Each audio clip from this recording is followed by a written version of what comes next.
Покупая бутылки для украшения их в виде жениха и невесты, бутылку жениха выбирайте более высокую. Например, если невеста будет из стандартной бутылки шампанского или тем более мартини асти, для жениха купите бутылку водки минимум 0,7 литра, можно и литровую.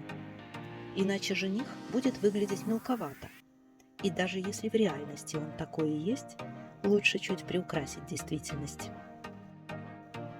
Если все же оказалось, что бутылка жениха ниже невесты, просто сделайте цилиндр, который будет плотно надеваться на горлышко и позволит регулировать высоту бутылки жениха относительно бутылки невесты.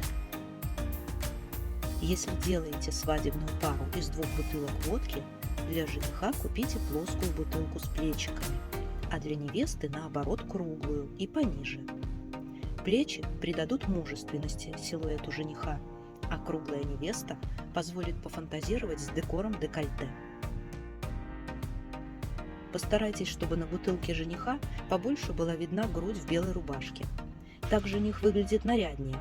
Когда бутылка обернута в черное почти по горлышко, это скучно и как-то траурно. Еще один важный элемент – бабочка или галстук.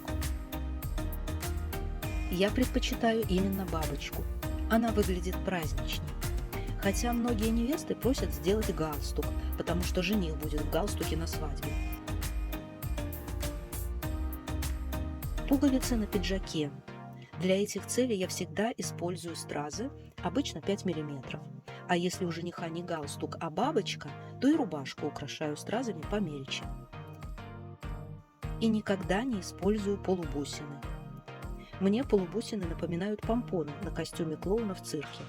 А ведь совсем не хочется, чтобы жених был смешным.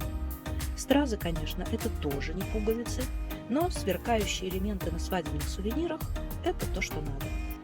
Удачных экспериментов!